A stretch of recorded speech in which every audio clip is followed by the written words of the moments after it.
दोस्तों अब समय हो गया है रेडियो धूम के खास कार्यक्रम यूक्रेन त्रासदी, यूक्रेन की कहानी सुमन की जुबानी का।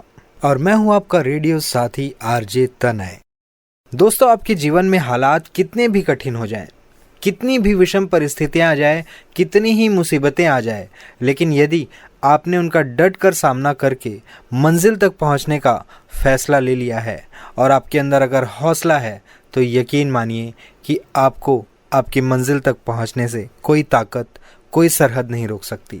और इसी बात का जीवंत उदाहरण प्रस्तुत किया है रायगढ़ ज़िले की गर्विली और साहसी बेटी सुमन विश्वकर्मा ने। दोस्तों वर्तमान में रूस और यूक्रेन के बीच घमासान युद्ध चल रहा है और इसीलिए यूक्रेन की हालत बहुत ही खौफनाक और नाजुक है। ऐसी विषम परिस्थितियों से लौटकर स्वदेश पहुंची देश की बेटी सुमन विश्वकर्मा आज हमारे बीच, हमारे स्टूडियो में खास मुलाकात के लिए मौजूद हैं। आइए हम इनसे बातें करते हैं, इनकी आप बीती सुनते हैं और जानते हैं इनके अनुभव। सुमन जी, स्वागत है आपका रेडियो धूम पर। धन्यवाद।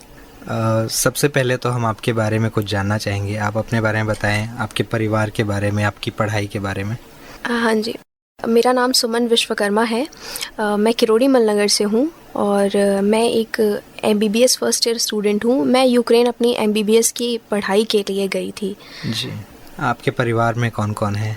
मेरे परिवार में मेरे पापा मिस्टर मोहन लाल विश्वकर्मा और मेरी मम्मी मिसेस सुनीता मोहन विश्वकर्मा और मेरे भाई हैं, मेरा छोटा भाई है। जी सुमन जी, बहुत अच्छी बात है कि आपने वहाँ की स्थिति जो देखी है और वहाँ से देश वापसी की है।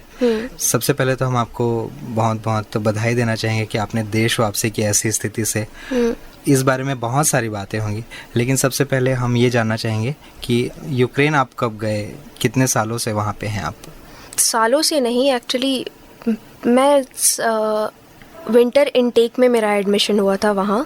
तो मेरे को गए बहुत ज़्यादा टाइम नहीं हुआ था यूक्रेन गए हुए। मेरा फर्स्ट ईयर ही था, क्योंकि मुझे आगे रहना था, मुझे अपनी पढ़ाई करनी थी, बट इन सिचुएशंस की वजह से मुझे वापस आना पड़ा। बस ये था कि जब वॉर शुरू हुआ तो जब पहली बार हमें पता चला कि रशिया ने यूक्रेन की कैपिटल कीव में पहला बॉम्ब अटैक कर दिया है, तो उस टाइम पे ऐसा था, हम समझ नहीं पाए थे उस टाइम पे कि एग्जैक्टली हमें करना क्या है। हम उस टाइम पे ये चीज़ फिगर आउट करने में लगे हुए थे कि ये एक्चुअल में रिस्की है, आगे वॉर हो जाएगा, हमें यहाँ स्टे करना चाहिए या यूक्रेन से निकल जाना चाहिए। तो शुरू में यही दुविधा थी। जब ये सब वॉर वगैरह शुरू हुआ आगे तो फिर खैर स्थिति खराब ही होती चली गई। जी, जब पहला हमला हुआ, रशिया ने यूक्रेन पर पहला हमला किया। हाँ। मुझे लगता है कीव पर पहला हमला हुआ है, जहाँ तक मुझे जानकारी है। तो आपकी जो रुकने की स्थिति थी, आप किस जगह पे थे, उस जगह से कितने दूरी पे थे? हाँ, ये जानकारी सही है। वैसे रशिया ने सबसे पहला हमला यूक्रेन की राजधानी कीव पर ही किया था। कीव के एयरबेस पे ही सबसे पहला हमला हुआ था। और मेरी यूनिवर्सिटी का नाम है पुल्तावा स्टेट मेडिकल यूनिवर्सिटी। मैं पुल्तावा में थी और अनफॉर्चुनेटली पुल्तावा यूक्रेन के वेस्टर्न में है। अच्छा। और रशियन मिलिट्री ने इन्वेड करना भी, कब्जा करना भी वेस्टर्न की ही तरफ से शुरू किया था। अच्छा। जो आप लोगों ने खार्कीव में हमले की किस्से सुने होंगे, तो जो यूक्रेन और रशिया बॉर्डर है, यूक्रेन रशिया बॉर्डर के बाद पहला बड़ा शहर खार्कीव है और दूसरा शहर पुल्तावा है। अच्छा। जहाँ मैं थी। तो एक ये भी डर था कि जब रशिया ने खार्कीव पे हमला किया, खार्कीव पे बमबारी, गोलाबारी चल रही थी, तब हमारे अंदर दूसरा डर ये था कि जब रशियन मिलिट्री खार्कीव तक घुस सकती है तो उनके लिए पुल्तावा आना कोई बहुत बड़ी बात नहीं है। जी। तो खतरे में हम भी पड़ सकते हैं अगर रशियन मिलिट्री पुल्तावा घुसी तब। तो डर इस बात का था। और जो नेबरिंग कंट्रीज़ हैं, नेबरिंग कंट्रीज़ जैसे कि 4 नेबरिंग कंट्रीज़ थी, पोलैंड, हंगरी, स्लोवाकिया, मोल्डोवा और रोमानिया। इन कंट्रीज़ ने हमारे लिए बॉर्डर ओपन किए थे वो हमें वहाँ से निकलने की परमिशन दे रहे थे। ये सारे के सारे बॉर्डर्स ईस्ट में थे, पूर्व में। अच्छा। यूक्रेन के पूर्व में बॉर्डर खुले थे और मैं थी यूक्रेन के पश्चिम में। अच्छा। मुझे पूरा 1500 से 1700 किलोमीटर का सफ़र बस से करना था और बॉर्डर तक पहुंचना था। अच्छा। अगर मैं सोचती हूँ कि मुझे हॉस्टल से निकलना है और घर पहुंचना है तो मुझे वो 1500 किलोमीटर का सफ़र तय करना था मुझे, क्योंकि जैसा कि मैंने आपको बताया कि कीव राजधानी जो है उनकी वहाँ के एयर बेस पे हुआ था। ऐसी कोई भी सिचुएशन या कंडीशन नहीं बची थी कि हम डायरेक्ट टू डायरेक्ट कीव से फ़्लाइट लेके हम दिल्ली फ्लाई कर सकते हैं, ऐसी कोई स्थिति नहीं थी।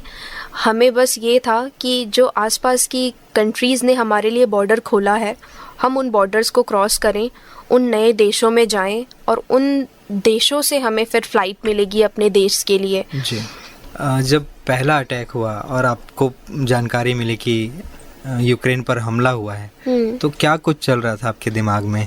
मतलब उस स्थिति से काफ़ी मतलब डर तो लगता है, कोई भी ऐसी घटना हम सुनते हैं, लेकिन क्विक आपने क्या डिसीजन लिया कि मुझे अब क्या करना है? मैं आपको सच बताऊं तो मैं क्विक डिसीजन कोई नहीं ले पाई थी।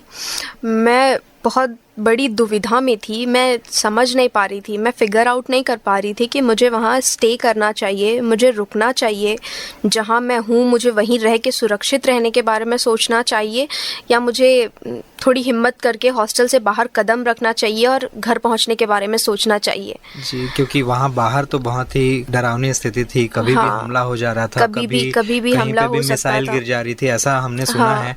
तो वो स्थिति से आप होकर आई हैं, तो वाकई में ये बहुत ही डरावना था और काफ़ी हिम्मत का काम आपने किया। तो ये डिसीजन कैसे लिया आपने कि मुझे अपने देश जाना है, अपने घर जाना है? सबसे बड़ी हिम्मत भरा डिसीजन वही था जब मैंने मेरे दोस्त के साथ तय किया कि नहीं, हम यहाँ नहीं रुक सकते, हमें निकलना पड़ेगा। वो सोचने की 2-3 वजहें थी। जैसे कि सबसे मेन वजह थी कि हमें पता था कि अगर हम यहाँ रुकेंगे, हम यहाँ स्टे करेंगे, तो आगे हमें शायद ऐसी सिचुएशन देखनी पड़ी कि हमारे पास कुछ खाने पीने को नहीं होगा। अच्छा। क्योंकि जब वहाँ पे वॉर स्टार्ट हुआ तो वहाँ पे लोगों ने सुपरमार्केट्स और फूड स्टॉल्स और उन जगहों पे डायरेक्टली लोग टूट पड़े थे। बड़े बड़े स्टॉक में जितना ज़्यादा से ज़्यादा राशन खरीद के अपने पास रख सकें वो रखना चाह रहे थे, तो सब ज़्यादा क्वांटिटी में राशन खरीद के रख रहे थे। तो जब हम पहले दिन सुपरमार्केट गए राशन लेने के लिए तो हमें राशन मिल गया था, बट उसके कुछ दिन बाद हम 2 दिन बाद वापस सुपरमार्केट गए तो हमें कुछ भी नहीं मिला मार्केट में। जो बेसिक चीज़ होती है, as we know that we are Indians, we need our basic meal, like we need rice, we need dal chawal. Yes. We cannot survive only in like chips and sandwich and burger, we cannot eat that. Yes. तो वो उसमें हम survive नहीं कर सकते, तो हमें हमारे जो बेसिक चीज़ चाहिए like आटा, दाल, चावल, तो वो सारी चीज़ें सुपरमार्केट में नहीं अवेलेबल थी। तो वो 2-3 दिन के अंदर हमें समझ में आ गया था कि अगर हम यहाँ रुकते हैं तो आगे हमें शायद खाने पीने के लिए बहुत ज़्यादा समस्याएं होने लगेंगी। यूक्रेन में पानी भी खरीद के पीना पड़ता है, वहाँ पानी की जो बॉटल्स होती हैं वो हमें ख़रीदनी पड़ती हैं, तो वहाँ पे सुपरमार्केट्स में पानी भी ख़त्म हो गए थे। तो जो आखिर के मेरे रहने तक आखिर के जो 2-3 दिन थे, जो नॉर्मल बेसन का टैप का जो पानी होता है, हमें 2-3 दिन वो पानी पीना पड़ा था, क्योंकि पानी नहीं मिल रहा था हमें वहाँ पे सुपरमार्केट्स में। और अगर पानी नहीं पिएंगे तो ज़िंदा कैसे रहेंगे? तो हमने फिर वो बाथरूम्स में और वो बेसिन में आने वाला पानी हमने पिया। यूज़ किया आपने कुछ मतलब सरवाइव करने के लिए? हाँ, हमने पीने के लिए टैप वाटर पिया। हम शुरू में तो हमने थोड़ा कंसर्न लेके हमने सोचा कि बॉईल करके पीते हैं पानी। तो वो बाथरूम के नल का पानी हम भरते थे, वो पानी उबाल के पी लेते थे। लेकिन फिर जैसे जैसे स्थिति ख़राब होने लगी, हमें पता था कि हमें कभी भी यहाँ से भागना पड़ सकता है, निकलना पड़ सकता है। तो उस स्थिति में किसको याद रहेगा कि पानी उबाल के पीना है? वैसे ही नल से पानी लेके पी लेते थे। और दूसरी चीज़ ये थी कि मैंने तब डिसाइड करा कि हाँ बस मुझे निकलना है, जब मेरे किसी नोन फ्रेंड का मेरे पास फ़ोन आया। असल में वो दोस्त मेरा कीव में था। अच्छा। दोस्त भी नहीं था, बस एक फॉर्मल जान पहचान थी। जब मैंने उसकी मदद करी थी तो बस एक जान पहचान थी। उसने मेरे को फ़ोन किया जब कीव में कंडीशन ख़राब हो चुकी थी। अच्छा। उसका मुझे फ़ोन आया कि मैं बंकर में हूँ, मैं अपने घर वालों के कांटेक्ट में नहीं हूँ, सिचुएशन यहाँ बहुत ज़्यादा ख़राब है और मुझे नहीं समझ में आ रहा है क्या करूँ, ये लो मेरी मम्मी का नंबर, उनको इन्फॉर्म करो। तो जब उसने फ़ोन पर मुझे कीव की स्थिति बताई कि कीव में ये हो रहा है और बच्चे वहाँ इस तरीके से फंसे हुए हैं, तब मुझे जो स्थिति की जो गंभीरता है ना जी। वो एकदम क्लोज से समझ में आई थी। मुझे लगा कि अब मैं यहाँ रुकने के बारे में नहीं सोच सकती। उस समय काफी घबराहट महसूस हुई होगी कि बस पता नहीं अगले पल क्या हो जाएगा, अगले पल क्या हो जाए। और ज्यादा गंभीर हो सकती उस है। फोन कॉल के बाद में मेरे दिमाग में ये चीज़ क्लियर हो गई थी कि मैं यहाँ रुकने के बारे में नहीं सोच सकती। जी। चाहे जैसे भी हो, बातें की जाए, उधर से उधर कांटेक्ट किया जाए, बोला जाए कि कैसे निकल सकते हैं, पता किया जाए। बस उस फ़ोन कॉल के बाद मेरे को दिमाग में क्लियर हो गया था कि मैं यहाँ रुकने के बारे में नहीं सोच सकती हूँ। जी जी। मुझे यहाँ से निकलने के बारे में देखना पड़ेगा कि कैसे यहाँ से मैं निकल सकती हूँ। तो उस चीज़ के बाद से मेरा दिमाग में ये चीज़ एक बात क्लियर हो गई थी कि मुझे घर निकलना है अब। जी जी। उस स्थिति को आपने समझा और फिर आपने डिसीजन लिया कि मुझे अब जाना है। अब यहाँ रहना ठीक नहीं है, यहाँ रहना ज़्यादा प्रॉब्लमेटिक हो सकता है मेरे लिए आगे जाके। हाँ, रुकने से प्रॉब्लम बड़ी हो सकती है। रुकने से प्रॉब्लम बड़ी हो सकती है। निकलना भी, खैर वहाँ से निकलना भी आसान बात नहीं थी, बट मुझे इतना पता था कि मैं निकलूंगी ना तो मेरे अंदर एक होप रहेगी कि मैं घर पहुँचूंगी। जी। एक होप रहेगी कि कोई बात नहीं, मैं धीरे धीरे ही सही लेकिन मैं घर पहुंचूंगी। लेकिन अगर मैं हॉस्टल में रहूंगी ना तो मेरे अंदर वो होप भी नहीं रहेगी कि मैं घर पहुंचूंगी कि नहीं। हाँ, क्योंकि स्थिति और गंभीर होगी, और गंभीर हो जाएगी। हो सकता है और नेगेटिविटी आ जाए, और नेगेटिविटी आ जाए वजह से हाँ। कि अगले पल क्या हो जाए पता नहीं। जी हाँ। जी। सुमन जी, आपने बताया कि आपके कोई पहचान के थे जो कीव में रुके हुए थे और जिन्होंने बंकर में अपना शेल्टर लिया और अपनी जान बचाई। तो आप जहाँ पे रुके हुए थे वहाँ पे भी बंकर जैसी कुछ सुविधा थी? और मैं जानना चाहूँगा सबसे पहले तो कई लोग ऐसे हैं जो बंकर के बारे में नहीं जानते, तो बंकर क्या होता है, वहाँ पे क्या सुविधाएं होती है जिसकी वजह से जान बचाई जा सकती है ऐसी स्थिति में? पहली बात, बंकर एक अंडरग्राउंड रूम्स होती हैं, जगह होती हैं जहाँ आप गोलीबारी, बमबारी से बच सकते हैं। अच्छा। जहाँ आप स्टे कर सकते हैं, तो बंकर्स वो होते हैं। यूक्रेन के ऑलमोस्ट हर बिल्डिंग में, जैसे स्कूल हो, हॉस्पिटल्स हो, मॉल्स हो, हॉस्टल्स हो, उन बिल्डिंग्स के नीचे एक अंडरग्राउंड बंकर्स होते हैं।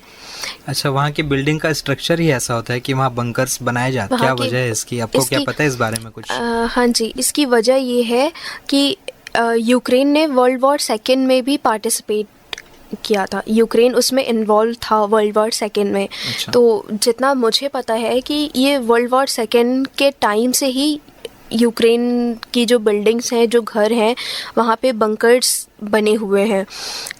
और उन बंकर्स में आप जब भी गोलाबारी होती है या बॉम्बिंग होती है तो आप उन बंकर्स में सेफ रह सकते हैं। अच्छा। तो जब भी कोई रशियन मिलिट्री की मूवमेंट होती है या किसी डायरेक्शन से रशियन मिलिट्री आपके एरिया में आ रही है, तब आपको बंकर्स में भेज दिया जाता था हमें, क्योंकि जब कुछ इंस्ट्रक्शन दिए हुए थे गवर्नमेंट ने वहाँ की कि कभी ऐसी स्थिति बनती है तो आपको कैसे वे आगाह करते थे कि आपको सेफ होना है? जब ऐसी स्थिति बनती थी तो पूरे शहर में सायरन बजने लगता था। अच्छा। पूरे के पूरे शहर में सायरन बजने लगता था और उस सायरन के इंस्ट्रक्शंस ये थे, जैसे अगर सायरन 15-15 सेकंड के स्लॉट में बज रहा है, अच्छा, तो आप जहाँ हो आपको वहाँ दब जाना है, आपको वहाँ छुप जाना है। बस आपको सड़कों पे नहीं निकलना है, आपको कोई मूवमेंट नहीं करनी है, कुछ नहीं करनी है। आप जहाँ हो आप वहाँ बस दब के रह जाओ। और जब सायरन कंटिन्यूअसली बजेगा, बिना रुके सायरन बजेगा, इसका मतलब सिचुएशन ख़राब है, आपको आपकी बिल्डिंग छोड़नी है और आपको बंकर्स की तरफ भागना है। ऐसा हमें रूल पहले ही बता दिया गया था हमारे वार्डन के थ्रू। तो जब पहली बार ऐसा हुआ, पहली बार सायरन बजे, तब रात के 10 बज रहे थे, 10 साढ़े 10 कुछ बज रहे थे यूक्रेन में जी। और चूंकि यूक्रेन की टाइमिंग और इंडिया के टाइमिंग में एक डिफरेंस है जी। 3 से 3.5 घंटे का। अच्छा। तो उस टाइम पे यहाँ रात के 1:30 से 2 बज रहे थे। जी। तो जब पहली बार सायरन बजा और हमें बंकर्स की तरफ भागने के लिए बोला गया, वो अभी तक मतलब मैंने जितनी ज़िंदगी जी है ना, मेरी ज़िंदगी का सबसे वो डरावना, सबसे बुरा टाइम जो कुछ मिनट का था, जिसमें मुझे ऐसा महसूस हुआ कि अब पता नहीं अब क्या होगा, मैं घर जा पाऊँगी नहीं जा पाऊँगी। सारी बातें मेरे दिमाग में चल गई थी जी जी। कुछ मिनट के लिए ही सही, लेकिन बहुत कुछ मेरे दिमाग में चल गया था कि मैं घर वापस जा पाऊँगी या नहीं जा पाऊँगी, अगर फंस जाऊंगी तो क्या होगा, कैसे करूंगी मैं। जब सायरन बज रहा था, हम बंकर्स में भाग रहे थे, हमारी वार्डन कंटिन्यूसली हमें आवाज़ लगा रही थी, move forward, go to the bunkers, move forward, go to the bunkers. हम भाग रहे थे, हमें बस इतना पता था कि हमें बंकर में जाना है, अगर ज़िंदा रहना है तो बंकर में जाना है। और उस स्थिति में जो टाइम डिफरेंस है वो मैं कैलकुलेट नहीं कर पाई, मेरा दिमाग उतना काम नहीं किया। मैंने ऐसी हड़बड़ाहट में भागते हुए अपने पापा को फ़ोन किया कि अच्छा, आपने उस समय कॉल किया जबकि ऐसी स्थिति थी कि किसी भी व्यक्ति का दिमाग काम करना बंद कर देगा, लेकिन आपको ये समझ में आया कि बंकर्स अगर मैं जाती हूँ उसके बाद हो सकता है कि मैं कांटेक्ट ना कर सकूं अपने मम्मी पापा से। हाँ तो जी। आपने कॉल किया उस समय। हाँ, क्योंकि बंकर्स में नेटवर्क्स नहीं होते हैं। मुझे इस बात का डर था कि अगर मैं बंकर में फंस जाती हूँ, कई दिनों के लिए मुझे बंकर में रहना पड़ा और मेरे पेरेंट्स मुझसे कांटेक्ट नहीं कर पाएंगे, ना ही मैं उनसे कांटेक्ट कर पाऊंगी, तो सिचुएशन बहुत बुरी हो जाएगी। यहाँ मेरे पेरेंट्स बहुत ज़्यादा डर जाएंगे जी। अगर कांटेक्ट ख़त्म हो गया तो इस बात को ध्यान में रख के मुझे उस टाइम पे ज़रूरी लगा कि एक बार मैं उनको इन्फॉर्म कर दूं कि मैं बंकर में जा रही हूँ और ऐसा ऐसा है, सायरन बज रहा है। मैं जब भागते भागते मैंने फ़ोन किया पापा को कि पापा सायरन बज रहा है, हम बंकर्स में जा रहे हैं और आप फ़िक्र मत करिएगा, मैं जैसे ही बंकर से बाहर आऊँगी मैं वापस कॉल करूँगी। तो मैंने ये एकदम भागते भागते हड़बड़ाहट में फ़ोन किया था अपने पापा को और मैं उस टाइम बहुत ज़्यादा मैं डर गई थी। अच्छा। बहुत ज़्यादा मैं डर गई थी। मैं उस टाइम सच में मेरे दिमाग में ये चल रहा था कि अब क्या होगा, अगर यहाँ पे लड़ाई शुरू हो गई, मैं घर वापस जा पाऊंगी नहीं जा पाऊंगी। बिल्कुल, आपने अभी तक सिर्फ सुना ही था कि युद्ध चल रहा है, हमले हो रहे हैं, लेकिन फर्स्ट टाइम जो सायरन बजा तो आपको लगा वाकई में हमारे बीच में ही, हमारे आसपास ही कुछ घट रहा है। जी जी। आपने उस समय बंकर्स में कितना समय बिताया लगभग?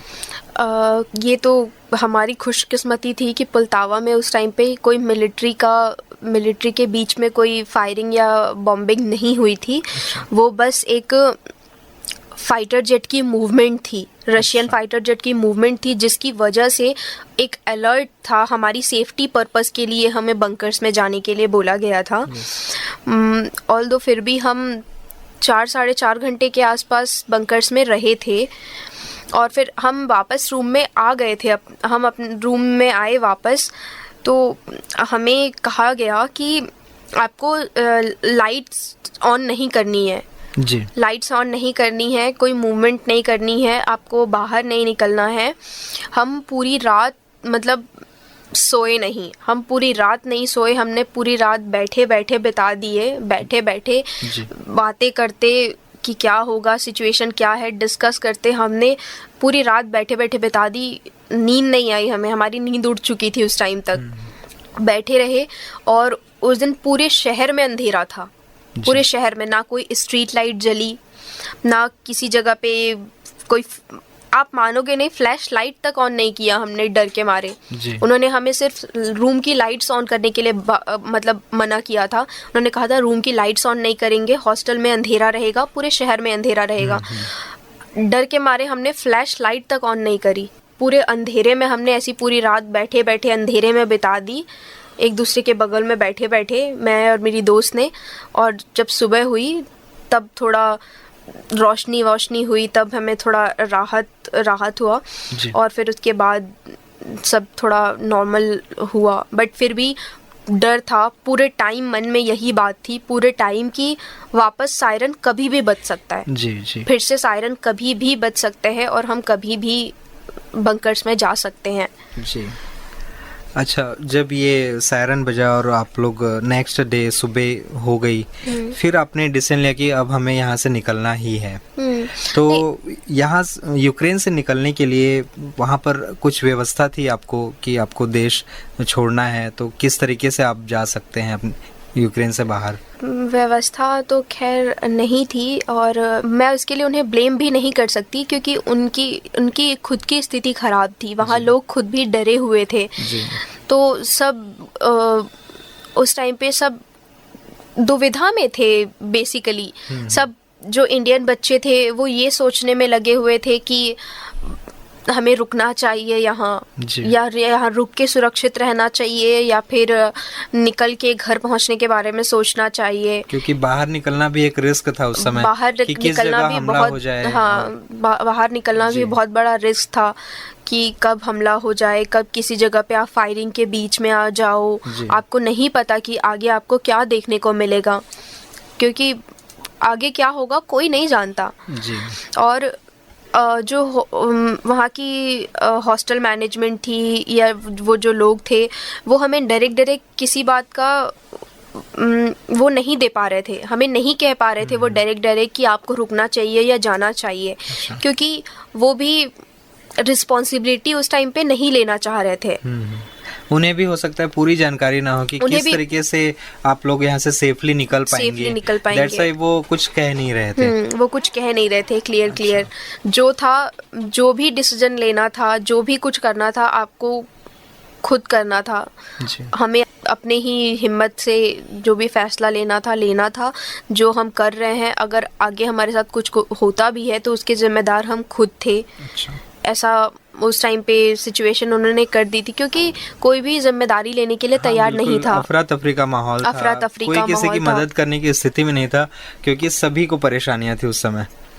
जी, तो आपने कैसे सफर तय किया ये, मतलब आप हॉस्टल से निकली और फिर कहाँ से आपको देश वापसी के लिए आपने ये सफर तय किया? रूट कैसा था आपका आने का? हाँ, तो मैं हॉस्टल से 28 फरवरी को निकली थी, मुझे याद है मैं 28 फरवरी को निकली थी दोपहर में, और हॉस्टल से हमें बॉर्डर तक का सफ़र बस से तय करना था। और वो बसेस भी इंडियन स्टूडेंट्स ने ही, जो मेरे हॉस्टल के और जो मेरी यूनिवर्सिटी के सीनियर्स थे, उन्होंने ही वो बस अरेंज की थी। और उस बस के लिए पे भी हम ही ने किया था। तो हम उस बस से हमने हॉस्टल से बॉर्डर तक का सफ़र तय किया। और जैसे कि मैंने आपको पहले बताया कि 1500 से 1600 किलोमीटर का सफ़र था। तो बस में हमने सफ़र किया। जब हम सड़कों पर थे, हर 10 से 15 मिनट के डिस्टेंस में मिलिट्री के मतलब चेक पोस्ट बने हुए थे। चेक पोस्ट बने हुए थे। उन चेक पोस्ट पे मिलिट्री आर्मीज खड़ी होती थी, और वो जो भी गाड़ी इधर से उधर जा रही है, जो भी व्हीकल वो हो रहे हैं, वो उन सारे एक व्हीकल्स को वो रोकते थे और उन सबकी चेकिंग्स होती थी। वो पासपोर्ट और टीआरसी चेक करते थे। टीआरसी टेम्पररी रेजिडेंसी एक कार्ड होता है जो हमें वहाँ की टेम्पररी नागरिकता देता है यूक्रेन की। तो वो कार्ड चेक करते थे, पासपोर्ट चेक करते थे। तो ऐसा होता था कि वो हर 15 मिनट में, 10-15 मिनट के बीच में एक चेक पोस्ट होता था। वो हमारी बस रोकते थे। हमारी बस में कोई भी आर्मी का पर्सन या कोई भी आर्मी मैन ऊपर हमारे बस के अंदर आता था, हमारे पासपोर्ट्स चेक करता था, और फिर उसके बाद जब उन्हें ठीक लगता था तो फिर वो हमें आगे बढ़ने की परमिशन देते थे। वहाँ पे सबसे बड़ा डर इस बात का था, जैसे ही बस रुकती थी हमें लगता था डर कि ये कहीं ये ना कह दें कि यहाँ से वापस जाओ, आगे नहीं जा सकते तुम। क्योंकि अगर वो हमसे कह देते कि हम आगे नहीं बढ़ सकते हैं, हम यहाँ से आगे नहीं जा सकते, तो हमें हॉस्टल वापस जाना पड़ेगा और फिर हमारा घर जाने की होप हमारी ख़त्म हो जाएगी। तो बस जब वो बस पे चेकिंग करने के लिए आते थे तो बस हम प्रे करते थे कि बस ये हमें जाने दें, ये हमें रोके ना, बस ये हमें जाने दें। जी, जी। वो जैसा हमें कहते थे, वो कहते थे पासपोर्ट दिखाओ, हम तुरंत अपने पासपोर्ट्स निकाल के उन्हें दिखाते थे। वो कहते थे, वो टीआरसी देखने के लिए कहते थे, हम उन्हें टीआरसी दिखाते थे। खैर, लोग यूक्रेन के जो आर्मी वाले भी थे वो बुरे भी नहीं थे। कुछ आर्मी पर्सन का बिहेवियर हमारे साथ बहुत अच्छा था। जैसे उन्होंने हमें एक स्टूडेंट की तरह, बच्चे की तरह ट्रीट किया, प्यार से बात की। और कुछ स्ट्रिक्ट होते थे जो एकदम डराने वाली बात करते थे, तो डर भी लगता था उस टाइम पे कि ये हमें कहीं रोक ना दें, हमें जाने से मना ना कर दें। बट निकल गए हम। खैर, इसमें एक हमारे बस के सफ़र में एक बहुत बड़ी, बहुत अहम भूमिका हमारे तिरंगे झंडे ने भी निभाई। अच्छा। हम बस से निकले थे, हमने बस के फ्रंट पे बहुत बड़े से तिरंगा हमने लगाया हुआ था, और उससे आर्मी वालों को ये पता चल जाता था कि हाँ, इंडियन स्टूडेंट्स हैं। तो इस वजह से भी उन्होंने हमारे साथ कोई ऐसा बुरा व्यवहार नहीं किया। जैसा आपने बताया कि तिरंगे झंडे को देखकर आपको वहाँ पर रोका नहीं गया, तो आपको उस समय अपने देश पर काफ़ी प्राउड महसूस हुआ होगा कि कहीं ना कहीं भारत देश जो है इतना स्ट्रांग है कि वहाँ पर हमें इस तरह की कोई रुकावट या तकलीफ नहीं हुई रास्ते में निकलने के दौरान।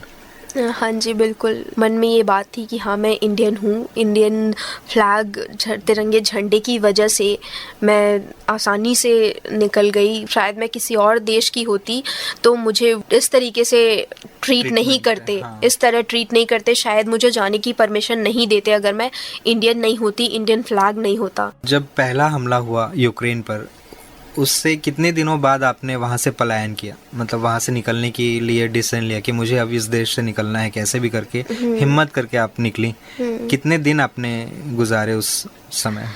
मैंने उस वॉर वाले माहौल में पहले हमले से निकलने तक मैं वहाँ 6 से 7 दिन रही थी। तो शुरू के 3-4 दिन बाद ही मुझे इस बात का एहसास हो गया था कि अब निकल जाना चाहिए यहाँ से, क्योंकि इन शुरू के दिनों में वही जो मैंने आपको बताया, जैसे कि खाने पीने की चीज़ दिक्कत महसूस हो गई थी शुरू के दिनों में। और फिर उस दोस्त का फ़ोन आना कीव से कि कीव की स्थिति उसने मुझे बताई कि ऐसा ऐसा है। तो फिर मुझे समझ में आ गया था शुरू के 3-4 दिनों में कि यहाँ से अब निकलना है, यहाँ मैं रुकने के बारे में नहीं सोच सकती।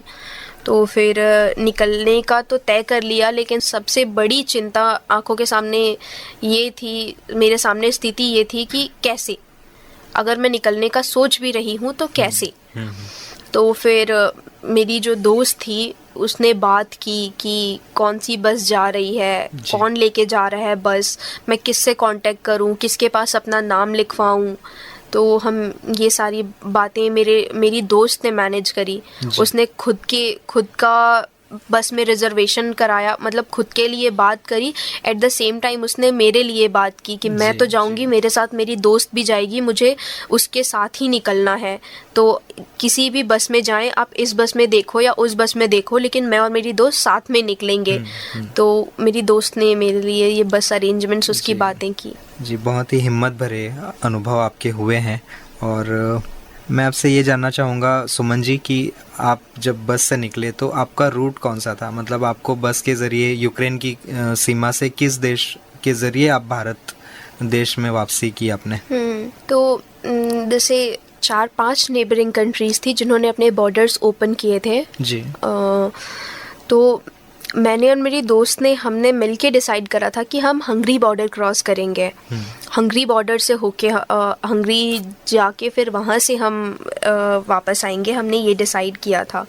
तो हमें अपने हॉस्टल से बॉर्डर पहुँचने में, हम यूक्रेन की बॉर्डर पहुँचे, चॉप बॉर्डर। तो वहाँ तक पहुँचने में हमें 30 से 35 घंटे लग गए थे। फिर हमने वहाँ अपना पासपोर्ट, इमिग्रेशन और जो भी फॉर्मेलिटीज़ थी हमने वो पूरी कराई, क्योंकि आप बिना पासपोर्ट, इमिग्रेशन के आप कोई देश नहीं छोड़ सकते जी। तो उस प्रक्रिया में भी हमें घंटों लाइन में खड़े रहना पड़ा था जी। हम 8 घंटे, शायद 7 से 8 घंटे लाइन में खड़े थे अपने पासपोर्ट, इमिग्रेशन के लिए। और टिकट के लिए कि कैसे हमें, जैसे ही हमें हमारा पासपोर्ट इमिग्रेशन होगा तो हम यूक्रेन छोड़ के हंगरी में एंटर हो सकते हैं, हंगरी में घुस सकते हैं, हम वहाँ से आगे बढ़ने के बारे में सोच सकते हैं। हम बिना पासपोर्ट इमिग्रेशन के आगे बढ़ने के बारे में नहीं सोच सकते जी। तो वो जो घंटों लाइन में खड़े रहना था ना, वो हमारे लिए बहुत ज़्यादा चैलेंजिंग था जी। बहुत ज़्यादा चैलेंजिंग था। और हमारी सबसे बड़ी प्रॉब्लम थी वेदर, ठंड वहाँ का। वहाँ पे जब हम उस बॉर्डर की बिल्डिंग में थे, उस बॉर्डर में थे, तो उस टाइम पे 10 साढ़े 10 बजे से लेके हम वहाँ सुबह 4 साढ़े 4 बजे 5 बजे तक थे। अच्छा। तो वो जो पूरी रात थी और माइनस में था टेम्परेचर वहाँ का, वो जो ठंड थी, हम पूरी रात लाइन में खड़े रहे वहाँ अपने पासपोर्ट इमिग्रेशन के लिए, टिकट्स के लिए। और उसके बाद जब हमारे पासपोर्ट इमिग्रेशन हुआ, हमने बॉर्डर क्रॉस करा, हम हंगरी बॉर्डर में एंटर हुए। और वो प्रोसेस हमें फिर से वही प्रोसेस हमें रिपीट करना था, क्योंकि हम हंगरी बॉर्डर भी बिना इमिग्रेशन के हंगरी में एंटर नहीं हो सकते। हमारे पासपोर्ट में हंगरी की गवर्नमेंट का भी स्टैम्प होना चाहिए कि हाँ, ये पर्सन हमारे कंट्री में एंटर हुआ है। तो हमें वो इमिग्रेशन प्रोसेस फिर से करना था। तो हम फिर हमने वही घंटों की लाइन और उतनी ठंड में वो सारी चीज़ें हमने वो फेस किया। उसके बाद भी हमें तसल्ली नहीं थी कि हम घर पहुंच जाएंगे। उसके बाद भी हमें पता था कि हमारे सामने बहुत सारे चैलेंजेस हैं। हमें आगे अभी बुडापेस्ट तक जाना है, वहाँ से हमें फ़्लाइट कब मिलेगी, हमें फ़्लाइट इंडियन एम्बेसी के थ्रू मिलती है नहीं मिलती है, अगर हमें फ़्लाइट नहीं मिलेगी तो हम कहाँ रहेंगे। बहुत सारे सवाल थे मन में, बहुत सारे सवाल थे और डर भी था। हम एक नए देश में, अनजान देश में, जहाँ हम किसी को नहीं जानते, जहाँ हम पहली बार गए हैं, वो भी इस परिस्थितियों में गए हैं। हमें लग रहा था कि हम कहीं उस नए देश में खो के ना रह जाएं। क्या पता हम नहीं मैनेज कर पाएंगे, नया देश है, नए रूल रेगुलेशन है, वहाँ की पुलिस अलग है, हमारे साथ कोई दिक्कत ना हो जाए। बहुत सारे सवाल, बहुत सारा डर मन में लेके हम लोग निकले थे। लेकिन आपने ठान लिया था कि हमें घर तो जाना ही है। हाँ, ये होप हम मन में, हमने ये चीज़ छोड़ी नहीं। बस हम खुद पे विश्वास था, हम दोनों एक दूसरे के साथ थे कि बस कुछ टाइम की बात है, हम घर पहुंच जाएंगे। ये मन में विश्वास था हमारे कि कुछ टाइम की बात है, हम घर पहुंच जाएंगे। चाहे आज पहुंचे, चाहे कल पहुंचे, कोई बात नहीं, लेकिन हम घर जाएंगे। सुमन जी, आपने हॉस्टल छोड़ा और फिर देश जाने के लिए निकली। इस पूरे सफ़र में आपने बहुत सारी दिक्कतों का सामना किया।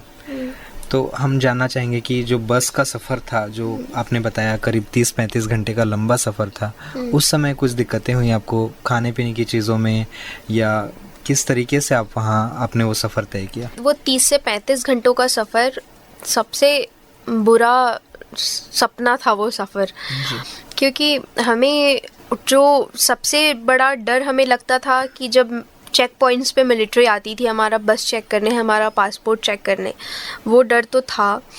खैर, एट द सेम टाइम खाने पीने को लेकर भी बहुत सारी दिक्कतें थी, बहुत सारी चीज़ें थी। जैसे वहाँ पे मैंने ये देखा, जैसे कोई पब्लिक टॉयलेट्स और ऐसी चीज़ें बीच में नहीं थी। तो जो सफ़र था, उन्होंने हमसे बोला कि मेरी एक सीनियर है, अच्छा। सीनियर थी उस बस में जी। जो मैनेज कर रही थी चीज़ें। तो मुझे उनकी एक बात याद है जो उसने कही, और मैं शायद ये बात ना कभी नहीं भूलूंगी, मुझे ज़िंदगी भर ये बात याद रहेगी कि उसने जैसे बीच में खड़ी होके, बस के बीच उसमें उन्होंने खड़े होके सबसे चिल्ला के कहा कि प्यास बुझाने के लिए पानी मत पियो, ज़िंदा रहने के लिए पियो बस। तो वो जो 30 से 35 घंटे का सफ़र था, हमने ढंग से पानी नहीं पिया जी। क्योंकि हमें पता था हमें बीच में अगर पानी ख़त्म हो गया तो परेशानी, हमें पानी मिलेगा नहीं मिलेगा। अगर वॉशरूम्स जाना है तो जैसे कि हम लड़कियां हैं, हम वॉशरूम्स के लिए हमें प्रॉब्लम होती है, हम ऐसी मैनेज नहीं कर सकते जी। तो वॉशरूम्स की दिक्कत की वजह से भी पानी हमने नहीं पिया, क्योंकि और जैसी स्थिति थी, चेक पॉइंट्स, मिलिट्री चेकिंग्स, इन सब के बीच में ये सब पॉसिबल भी नहीं था।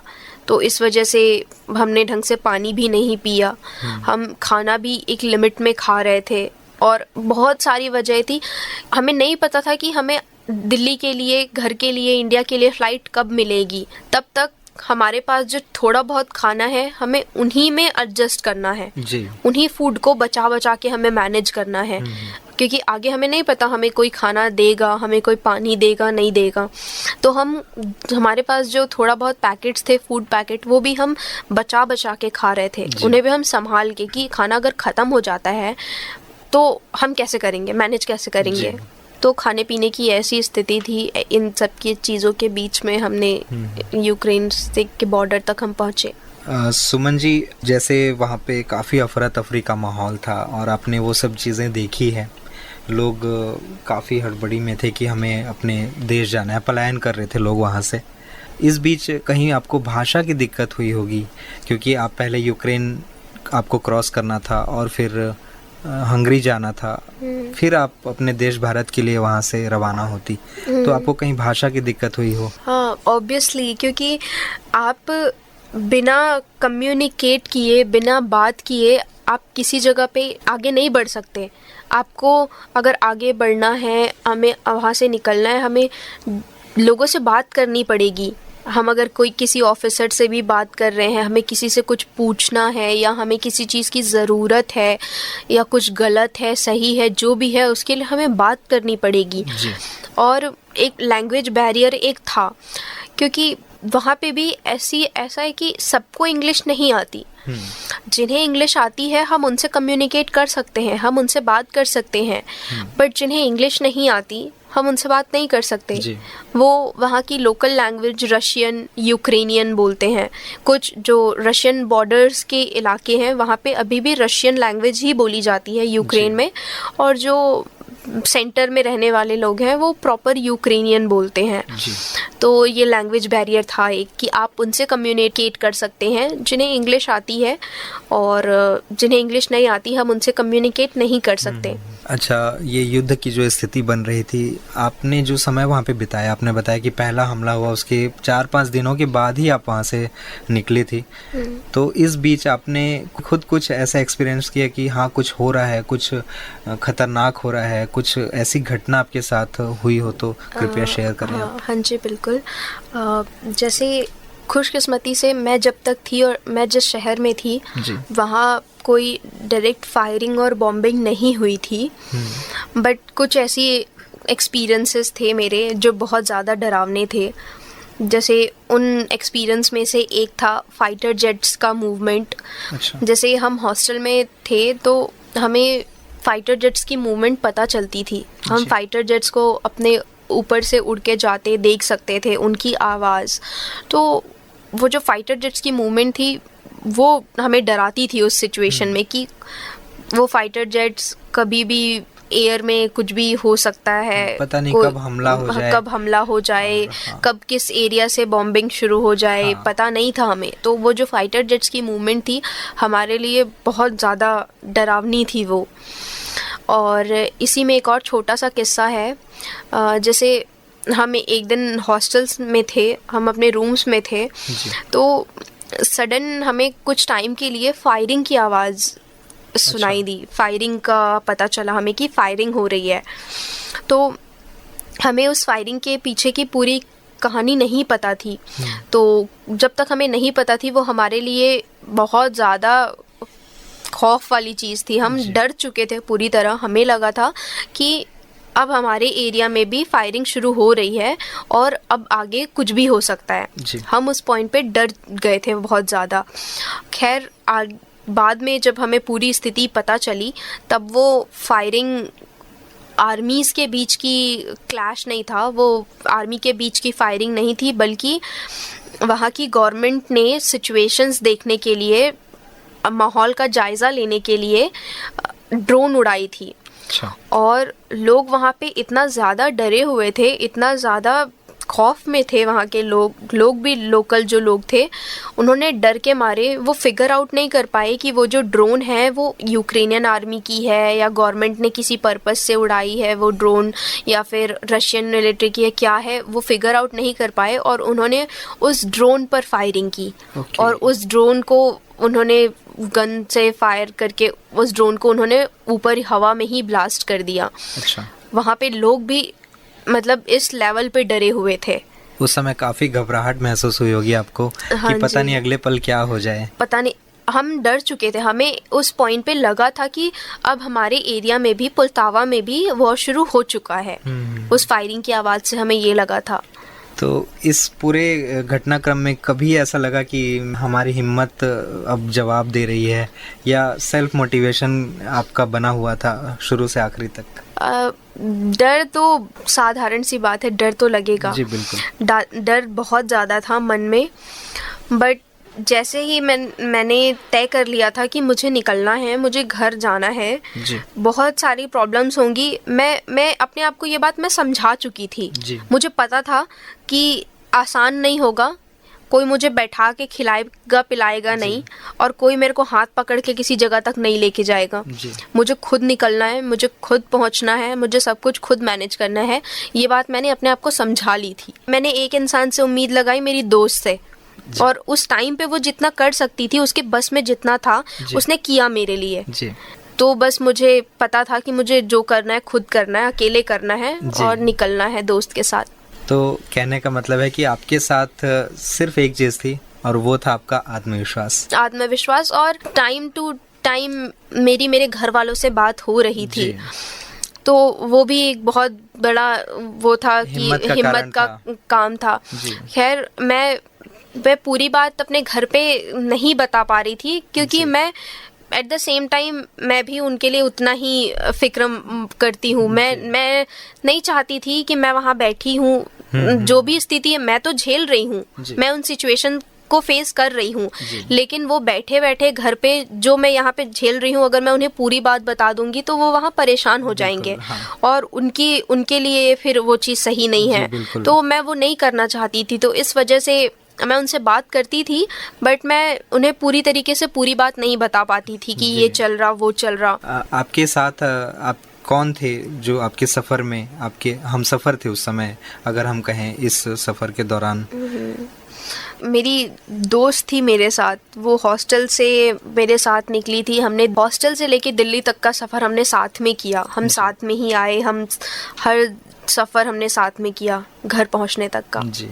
कैसे आप दोनों ने इस सफर को तय किया एक दूसरे का सहारा बनकर? इस बारे में कुछ बताएं आप। उनका शुभ नाम क्या है, हम ये जानना चाहेंगे। मेरी दोस्त का नाम है सभ्यता पांडे जी। वो बिहार से है। अच्छा।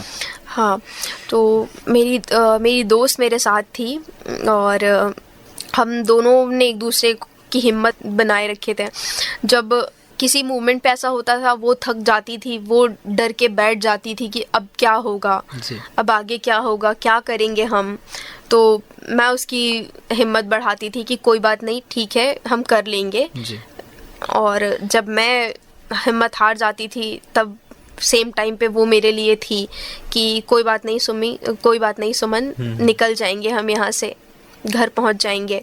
तो उस टाइम पे अगर कोई वहाँ पे था, कोई इंसान फिजिकली जो मेरे लिए मेरी मदद कर सकता था, मेरे लिए वहाँ पे था, तो वो मेरी दोस्त थी। जैसा आपने बताया सुमन जी कि आपने हंगरी होते हुए देश वापसी की है, तो जब आप हंगरी पहुँच गई और आप फ्लाइट में बैठी थी दिल्ली के लिए, आपने बताया आपने फ्लाइट ली थी, उस क्षण के बारे में बताएं, कैसा महसूस हुआ था आपको? वो क्षण, वो मोमेंट बहुत ज़्यादा मायने रखता है, बिकॉज जैसे ही मतलब सबसे पहले खुशी वाली चीज़, इतने दिनों में इतना मेंटल मतलब एक मानसिक टॉर्चर तो नहीं, इतना बुरा समय आपने बिताया, इतना बुरा समय बिताया, इतनी बुरी चीजें देखी, इतना सब कुछ फेस किया, इतने बुरी परिस्थितियों से निकले। अब उस मोमेंट पे जब हम बुडापेस्ट एयरपोर्ट पे पहुंचे, जब हमें फाइनल हमारे पासपोर्ट, हमारा बोर्डिंग पास, हमारी टिकट्स हमें दी गई हमारे हाथ में, वो मोमेंट इतने दिनों के बाद हमारे लिए वो सबसे ज़्यादा खुशी का वो था। जी। हम बहुत ज़्यादा खुश थे जब हमें हमारी टिकट्स और वो दी गई। हम वो टिकट पढ़ के कि हाँ इसमें मेरा नाम लिखा है और इसमें लिखा है बुडापेस्ट टू दिल्ली, वो चीज़ पढ़ के जो खुशी थी ना, मैं वर्ड्स में एक्सप्रेस नहीं कर पाऊंगी। मुझे पता था कि हाँ कुछ टाइम में मैं फ़्लाइट में बैठ जाऊंगी और कुछ घंटों के सफ़र के बाद मैं दिल्ली होंगी। तो वो एक राहत वाला पल था मेरे लिए। जब आप फ्लाइट में बैठी और पहली बार आपकी फ्लाइट दिल्ली लैंड की और अपने देश में जब आपने कदम रखा, उस समय आपने कैसा महसूस किया? मैं खुश थी, बहुत ज़्यादा खुश थी मैं। हम जैसे ही हम दिल्ली एयरपोर्ट पे उतरे, मैं मेरी दोस्त एक दूसरे को हम गले लगा के तब खुश, एकदम मन कर रहा था हमारा हम चीखें चिल्लाएं, नाच गा लें हम लोग कि हम दिल्ली आ चुके हैं, हम घर आ गए हैं और हम घर पहुंच जाएंगे। सबसे बड़ा ये था कि अब हम सुरक्षित हैं, अब हम सेफ हैं, अब हमारे ऊपर किसी फायरिंग का, किसी बॉम्बिंग का प्रेशर नहीं है, हमें डरने की ज़रूरत नहीं है। हम अपने देश में हैं और हम कुछ घंटों के बाद ही सही लेकिन अपने घर में होंगे, अपने पेरेंट्स से मिलेंगे। तो बहुत ज़्यादा खुशी थी, जो मतलब सच में कोई मैं तो खैर वर्ड्स में डिस्क्राइब नहीं कर सकती वो फीलिंग। ऐसा लगा होगा एक बुरा सपना था और निकल गया आकर। जी, आपने देश वापसी की और जब फाइनली आप अपने पेरेंट्स के पास पहुंची, उस अनुभव को शेयर करें कि आपको अपने पेरेंट्स से मिलकर कैसा लगा पहली बार इस बुरे समय के बाद? बहुत बहुत अच्छा लगा। पेरेंट्स इतने बुरे समय के बाद पेरेंट्स के पास आना, घर आना, अपने वो अलग ही खुशी होती है। अलग ही खुशी होती है, छोटी छोटी चीज़ों में खुशी। मैं अपने घर आके मैंने सुकून की नींद ली। अच्छा। मैं सुकून की नींद सोई। मैंने 7-8 दिनों बाद कुछ खाया ढंग का, जो मैंने घर का खाना खाया। ये एक बात होती है, जब आप घर से बाहर रहना शुरू कर दो ना, तो घर के हर छोटी चीज़ की अहमियत पता चलती है। चाहे वो साधारण सा दाल चावल हो, आप बाहर रहोगे ना तो आपको उसकी भी अहमियत पता चलती है। ये पूरा सफ़र आपने तय किया, काफ़ी तकलीफ़ों भरा, और आपने हिम्मत से डिसीजन लिया था कि मुझे देश वापसी करनी है। तो ये जो सफ़र तय किया आपने, इसके बाद पहुंचने के बाद अब आपको कैसा लगता है कि मेरा जो डिसीजन था वापसी का वो सही था, या मैंने ज़्यादा ही रिस्क ले लिया यहाँ आने के लिए? मुझे ऐसा लगता है कि मेरा डिसीजन सही था। आप अभी जो करंट सिचुएशन है यूक्रेन की, पूरा दुनिया जानता है कि अभी यूक्रेन और रशिया के बीच में स्थिति क्या है। बहुत गंभीर स्थिति है। तो मैं तो अपने फैसले से खुश हूँ और मुझे लगता है कि मैंने सही किया। जो मेरा निकलने का फ़ैसला था, जो मैंने फ़ैसला लिया, वो बिल्कुल सही लिया था। भले ही मैंने रिस्क लिया, लेकिन मैं घर पहुँची। कुछ बच्चे ऐसे भी थे जिन्हें लग रहा था कि वहाँ पे रुकना बेहतर है, कुछ रुके भी वहाँ, और उन्होंने आगे जाके बहुत सारी परेशानियाँ झेली होंगी, बहुत सारी मुश्किल चीज़ों का सामना किया होगा उन्होंने। तो मेरा जो यूक्रेन से निकलने का फ़ैसला था, वो मेरे हिसाब से बहुत सही फ़ैसला था। रिस्क थे, परेशानियाँ थी, लेकिन खुद पे भरोसा भी था कि हाँ निकल जाऊंगी, घर पहुंच जाऊंगी। थोड़े दिन लग जाएंगे, थोड़ी परेशानी होगी, बट कोई बात नहीं, मैं पहुंच जाऊंगी। इस बात का भरोसा मेरे को था और मेरे को खुद पे कॉन्फिडेंस भी है कि मैं चीज़ें कर सकती हूँ। तो मैं खुद से दोहराती रहती हूँ ये चीज़ कि कोई बात नहीं, मैं कर सकती हूँ। तो इन सब चीज़ों के बीच में जब मैं निकलने का जो मेरा फ़ैसला था, मैं वो मानती हूँ कि मेरा वो सही फ़ैसला था। और टाइम टू टाइम अपने पापा से राय ले रही थी कि सिचुएशंस उनसे डिस्कस करती थी। मैं उन्हें फ़ोन पे बताती थी कि ऐसा ऐसा है, यहाँ पे ऐसा हो रहा है, ये बातें चल रही है, कुछ लोग रुकने के बारे में सोच रहे हैं, कुछ निकलने के बारे में सोच रहे हैं। तो जब निकलने का डिसीजन था, वो मेरा और मेरे पापा दोनों का था। पापा भी चाहते थे कि अब निकल जाओ वहाँ से, वहाँ रहने से अच्छा। तो डिसीजन दोनों का था, मेरे और मेरे पापा का। वहाँ से निकलने के लिए आप लोगों को कोई ऐसी कंसेंट या वहाँ से ली गई कि आप यहाँ से निकल रहे हैं तो अपने रिस्क पर जाइए, ऐसी कुछ बात हुई थी वहाँ पर? हाँ जी, हमसे कंसेंट के तौर पर हमसे वीडियोस ली गई हॉस्टल वालों ने, और जो सीनियर ने अरेंजमेंट की थी बस की, उन्होंने वो वीडियोस ली। एक वीडियोस मुझे खुद की बनानी थी और एक वीडियोस मेरे पापा को बनानी थी, एक वीडियो।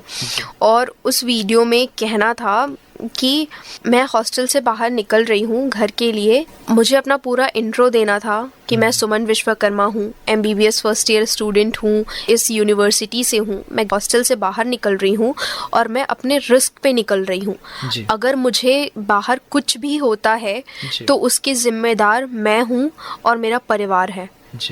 और यही सेम चीज़ मेरे पापा को रिपीट करनी थी कि मेरी बेटी है सुमन विश्वकर्मा, इस यूनिवर्सिटी में पढ़ती है, इस ईयर की स्टूडेंट है, वो हॉस्टल से बाहर निकल रही है और अगर उसे रास्ते में कुछ भी होता है तो उसका ज़िम्मेदार मैं हूँ, उसके पिता हैं उसके ज़िम्मेदार, ये सारी चीज़ें। तो उस टाइम पे जब इतने सारे इमोशंस और इतनी सारी चीज़ों के बीच में आप इमेजिन कर सकते हैं, आप किसी को ये कंसेंट दे रहे हो कि अगर जान भी चली जाती है तो उसके जिम्मेदार वो नहीं है, आप खुद हो। तो इस बात के लिए भी उस समय बहुत ज़्यादा हिम्मत भरा डिसीजन था आपका ये। जी। इन चीज़ों को देख के भी एक टाइम के लिए लग रहा था कि क्या मैं सही कर रही हूँ, मुझे बैक स्टेप ले लेना चाहिए, शायद कुछ लोग रुकने के बारे में सोच रहे हैं, क्या मुझे भी रुक जाना चाहिए। बट फिर थोड़ी हिम्मत करी और निकलने के फैसले पे टिके रहे हम। आप वापस निकल गई और आज हिम्मत करके अपने घर पहुंच भी गई, लेकिन कुछ लोग अभी भी वहां पे फंसे होंगे, मुझे ऐसा लगता है आपकी बातों से। अभी मुझे इस बात की जानकारी नहीं है। जैसे इंडियन गवर्नमेंट कह रही है, हमारी गवर्नमेंट के हिसाब से गवर्नमेंट ने सारे बच्चे वहाँ से निकाल लिए हैं। और होप यही है, अगर अच्छी बात है अगर सारे बच्चे निकल गए हैं तो, बट अगर कोई गलती से फंसा रहा होगा तो स्थिति तो हम सभी जानते हैं। और चलिए, हम इंडियन स्टूडेंट्स और इंडियन लोग तो निकल ही गए वहाँ से, बट वहाँ पे जो यूक्रेनियंस हैं और जो दूसरे देश के लोग होंगे कुछ, वो अभी भी वहाँ फंसे हुए हैं और उनके साथ जो चीज़ें हो रही है बहुत भयानक है। जी। यूक्रेन से आने के बाद अब आपकी भविष्य में क्या प्लानिंग है, आपकी पढ़ाई को लेकर विशेष तौर पे हम जानना चाहेंगे। मेरी होप तो बस यही है कि वॉर ख़त्म हो, जल्द से जल्द पीस हो सब तरफ, सब शांति से रहें और वॉर जैसे ही ख़त्म हो तो जैसे ही चीज़ें नॉर्मल हो मैं वापस यूक्रेन जाऊं और अपनी पढ़ाई कंटिन्यू करूं। जिस चीज़ के लिए मैं वहां गई थी, जो मेरा सपना था वो पूरा हो, मैं अपनी पढ़ाई वापस शुरू कर सकूं, बस इसी चीज़ की होप है, यही उम्मीद है। बिल्कुल, आपके आत्मविश्वास की वाकई में हम तारीफ़ करना चाहेंगे कि इतने बुरे समय के बाद भी आप अपने माता पिता के सपने को साकार करने के लिए वापस उस जगह जाने की हिम्मत करने की बात कर रही हैं। सुमन जी, आपसे हम जानना चाहेंगे कि आपने इतना बुरा समय देखा है और वहाँ पे काफ़ी लोग दिक्कत में हैं, तो आप देश की सरकार से कुछ अपील करना चाहेंगे इस बारे में? वहाँ पे जो लोग फंसे हुए हैं उनके लिए गवर्नमेंट जितनी हेल्प कर सकती है, हमारी गवर्नमेंट वो कर रही है। जैसा नरेंद्र मोदी जी ने, हमारे प्रधानमंत्री ने कुछ दिनों पहले एक लाइव उसमें कहा था कि वो उन्हें कुछ चीज़ें, फूड्स वगैरह और मेडिसिन्स वगैरह सप्लाई कर रही हैं। तो गवर्नमेंट वहाँ फंसे हुए लोगों के लिए जितनी हेल्प कर सकती है हमारी गवर्नमेंट उसके लिए कर रही है। बाकी मैं अपने लिए, अपने फ्यूचर के लिए, मेरे जैसे जो और स्टूडेंट्स हैं, हज़ारों स्टूडेंट्स हैं, उनके लिए मैं गवर्नमेंट से ये अपील करना चाहूँगी कि वहाँ के टीचर्स, वहाँ हमारी यूनिवर्सिटी हमें ऑनलाइन स्टडीज़ करा रही है। इतनी बुरी परिस्थिति के बाद भी वो हमारी पढ़ाई के लिए इतना एफर्ट कर रहे हैं। बट हमें, जैसे कि हम MBBS स्टूडेंट्स हैं, हमें थियोरेटिकल नॉलेज के साथ साथ एट द सेम टाइम हमें अपना प्रैक्टिकल नॉलेज भी लेना होता है, प्रैक्टिकल भी स्टडीज़ करनी होती है और ऑनलाइन प्रैक्टिकल स्टडीज़ पॉसिबल नहीं है। प्रैक्टिकल्स के लिए हमें चाहिए कुछ इक्विपमेंट, कुछ चीज़ें चाहिए जो एक MBBS स्टूडेंट्स को चाहिए होती है और हम वो ऑनलाइन नहीं कर सकते। तो बस गवर्नमेंट से इसी बात की अपील है कि अगर वो हम यूक्रेन से लौटे स्टूडेंट्स के लिए ये प्रैक्टिकल स्टडीज़ के लिए कोई सुविधा हमें दे पाएँ, हमें कोई कॉलेजेस में या फिर इंस्टीट्यूट्स में हमें प्रैक्टिस करने की परमिशन दें जिससे हम प्रैक्टिकल नॉलेज गेन कर सकें। तो सुविधा से हमारी बहुत बड़ी हेल्प होगी जी। बहुत बड़ी हेल्प होगी, और इस गवर्नमेंट का, इंडियन गवर्नमेंट का बहुत आभार रहेगा। सुमन जी, आपने देश में वापसी की और इसके लिए हम यही कहना चाहेंगे कि ये वाकई में ईश्वर की कृपा है आप पर, आपके परिवार के ऊपर, कि आप सुरक्षित आज देश में वापस आ गई हैं, और ये आपके मम्मी पापा की दुआओं का असर ही है। हम बहुत बहुत बधाई देना चाहेंगे आपको कि आप सुरक्षित आज अपने देश में हैं और फिर से अपनी पढ़ाई को लेकर एक दृष्टिकोण बना चुकी हैं कि मुझे आगे क्या करना है। सुमन जी, आपकी बातें हमारे श्रोताओं ने सुनी है और मैं जानता हूं कि जितने भी लोग इस आपके इंटरव्यू को सुन रहे हैं निश्चित ही बहुत ही मोटिवेट होंगे, और भविष्य में ज़िंदगी में कभी भी उनको अगर किसी बड़ी से बड़ी परेशानियों का सामना करना पड़ा तो उन्हें हिम्मत ज़रूर मिलेगी। आप हमारे स्टूडियो में आई, आपने रेडियो धूम में अपना अनुभव शेयर किया, अपनी बातें शेयर की, इसके लिए हम आपको थैंक यू कहते हैं। बहुत बहुत धन्यवाद सुमन जी। बहुत बहुत धन्यवाद पूरे रेडियो धूम परिवार को, मेरा धन्यवाद। आपने मुझे मंच दिया, मुझे अपनी बातें कहने का, अपना अनुभव शेयर करने का मौका दिया, उसके लिए रेडियो धूम परिवार का धन्यवाद। और सभी सुनने वाले श्रोताओं का भी धन्यवाद जिन्होंने मेरी बातें सुनी। मैं आप सभी से बस एक ही बात कहना चाहूँगी कि कुछ भी हो जाए, जीवन में कैसी भी परिस्थितियाँ आ जाए, आपको खुद पर विश्वास करना है। जब तक आप खुद पर विश्वास करेंगे, आप यकीन मानिए कुछ भी कर सकते हैं। जी बिल्कुल। और जब तक आप खुद पर विश्वास नहीं करेंगे, खुद अपने लिए स्टैंड नहीं लेंगे, एफर्ट्स नहीं डालेंगे, आप चीज़ें नहीं हासिल कर पाएंगे। तो बस खुद पर यकीन रखिए, भरोसा रखिए कि आप चीज़ें कर सकते हैं, आप ज़रूर हासिल कर लेंगे। सुमन जी, रेडियो धूम की पूरी टीम की ओर से आपके उज्जवल भविष्य के लिए बहुत सारी शुभकामनाएं। धन्यवाद। दोस्तों, ये थी सुमन विश्वकर्मा, जिनसे आज हमने बातें की और जाना कि किस तरह यूक्रेन के गंभीर हालातों से निकलकर ये स्वदेश लौटी और इन्होंने किन किन दिक्कतों और परेशानियों का डटकर सामना किया। रेडियो धूम का स्पेशल कार्यक्रम यूक्रेन त्रासदी, यूक्रेन की आंखों देखी कहानी, सुमन की जुबानी यहीं पर होता है समाप्त। आज के कार्यक्रम का संचालन किया आपके दोस्त आरजे तनय ने, यानी कि मैंने। इसमें तकनीकी सहयोग रहा पवन मिश्रा का और इसके प्रस्तुतकर्ता थे रमाशंकर शुक्ला। दीजिए इजाज़त इस कार्यक्रम से मुझे। आप बने रहिए अपने फेवरेट रेडियो स्टेशन रेडियो धूम 89.6 पर। नमस्कार।